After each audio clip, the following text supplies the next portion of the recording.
Thank you, Larry. Ladies and gentlemen, nice to be here with you.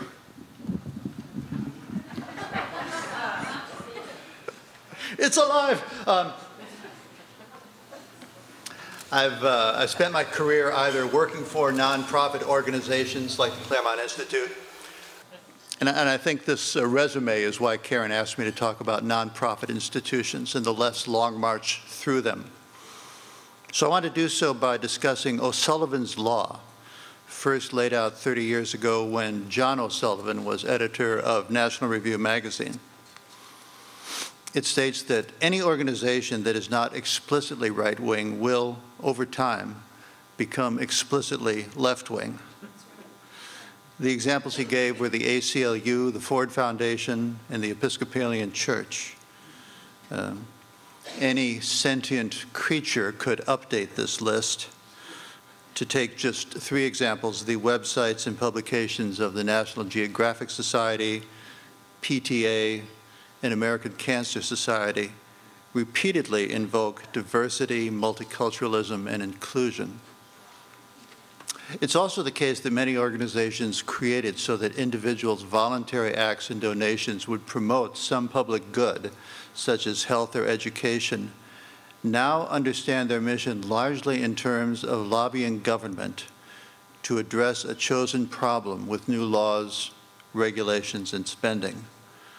Government social programs often work through nonprofits, which turns them into welfare and regulatory states subcontractors.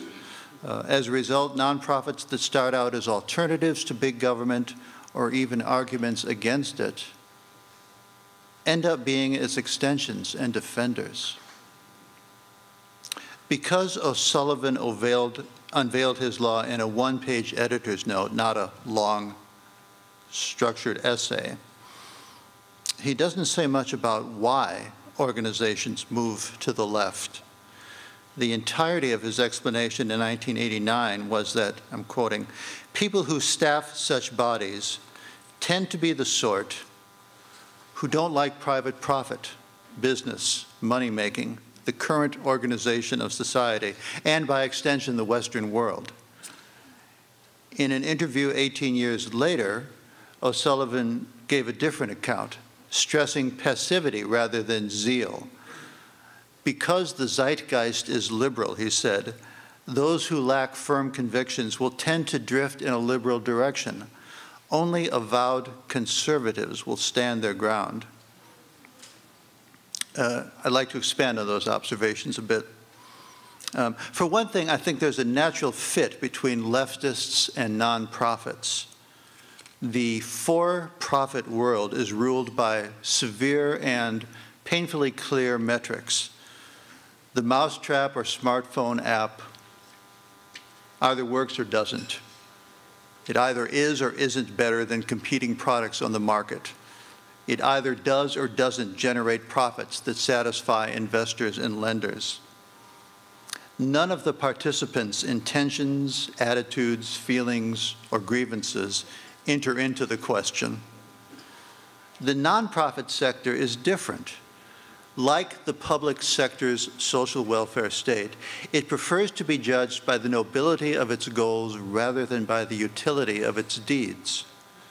Both government programs and nonprofit organizations can amble along for decades without subjecting themselves to rigorous tests to determine whether they're achieving their objectives.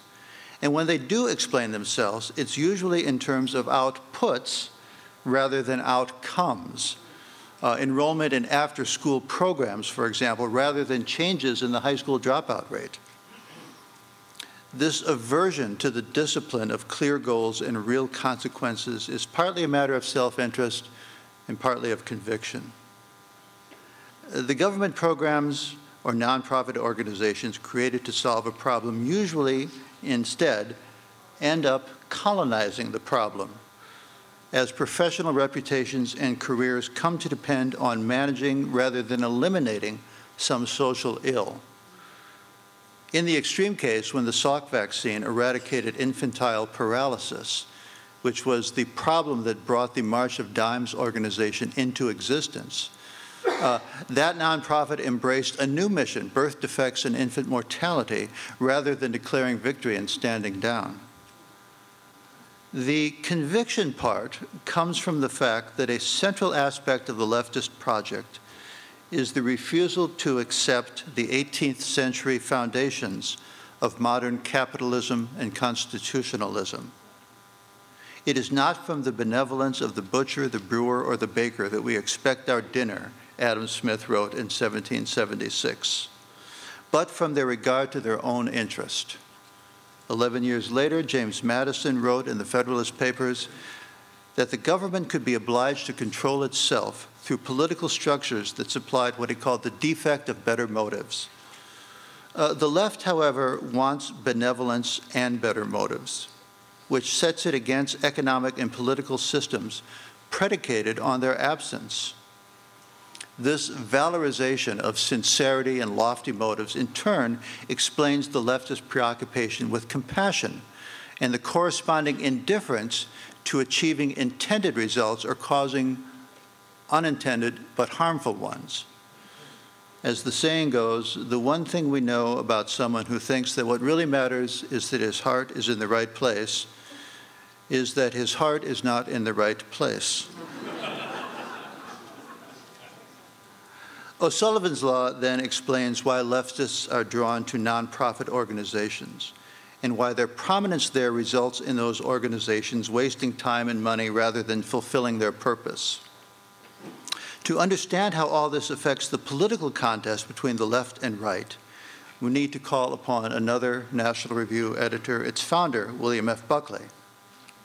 I refer specifically to Buckley's observation that liberals are always talking about the importance of hearing other points of view and are always astonished to learn that there are other points of view.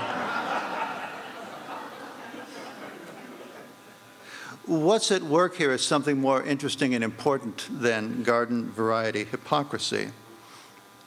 My boss at the Claremont Review of Books, Charles Kessler, says that the crucial feature of leftism is that it has ideals but not principles.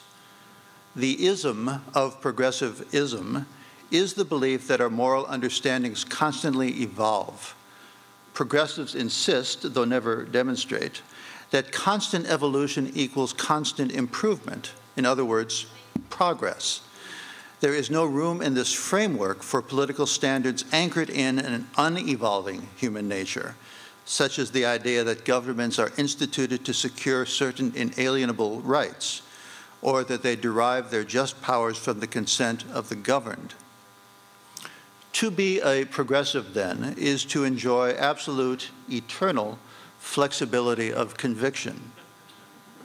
You can, for example, spend the 20th century insisting on the importance of free speech, but after conservatives have enjoyed some success in defending their own speech rights, you can then announce, as the Georgetown law professor Larry mentioned, Michael Seidman, did last year, that it's a mistake to think of free speech as an effective means to accomplish a more just society. This state of affairs angers conservatives, but is one that we can also turn to our advantage. We don't run those institutions that set the terms of the national debate, nonprofits, higher education, and journalism, to name three. Though they weren't meant for us, however, some of Saul Alinsky's rules for radicals apply to our situation. Two in particular: make your adversary live up to his own set of rules, and ridicule is the most effective weapon in politics. To quote yet another magazine editor, Claire Lehman of Quillette, says that the social justice left's entire modus operandi is to implement extreme positions using the language of moderate positions.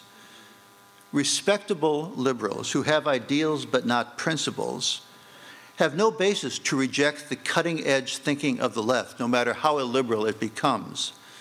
Thus, they have no basis to reject the propositions that some kinds of speech are literally violence, that women cannot be sexist, that racial minorities cannot be racist, or that it's okay to disparage and express hatred toward those considered to have too many privileges, white, males, heterosexuals, etc. In this situation, conservatives can insist that progressives adhere to their own rules and point out the ridiculous ways they try not to. When civic organizations go on and on about diversity and inclusion, for example, inquire about any special efforts they make to make religious fundamentalists feel welcome and respected. Write a letter to your alma mater asking if it intends to adopt an unequivocal policy statement in favor of free speech on campus. When its annual fundraising drive talks about the glories of diversity, take Thomas Sowell's advice and inquire as to how many Republicans teach in the sociology department. Ultimately, organizations that are not explicitly right-wing become ones that are left-wing because they can. The people running the organization calculate that they will endure more bad publicity, headaches, and canceled donations if they anger progressives than if they anger conservatives.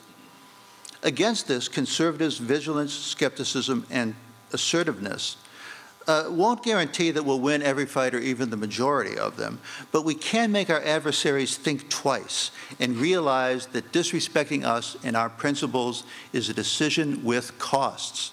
And we can also enjoy ourselves in the process. And we can realize that despite the sort of dour text that has brought 200 gloomy people to a hotel ballroom on a Sunday afternoon in California, of the left's long march through the institutions and the inevitable slide of institutions to the left, recall that O'Sullivan's Law appeared in the National Review in October of 1989. 3 weeks later, the Berlin Wall was coming down. So sometimes things are not as grim as they appear. Progressivism is a philosophy of history, of change. It believes that the most fundamental thing is understanding the laws by which one thing leads into another. This is why the progressives are always going on and on about being on the right side of history. Conservatism, as the term implies, is a philosophy rooted in the idea that certain things don't change, that they are constant, they are anchored in nature. And it seems to me that as gloomy as the sort of small-scale picture looks from time to time, do the Hollywood thing, zoom out and look at the big picture. Human nature prevails over human history. What's fundamental, what doesn't change, our desire for freedom, our insistence on dignity, that becomes, I believe, the fundamental political factor, despite the many intervening things, the leftists' determination that seems to cloud it. So, be aware, but also be of good cheer. We are on the right side, not of history, but of human nature, and that's where we ought to be. Thank you.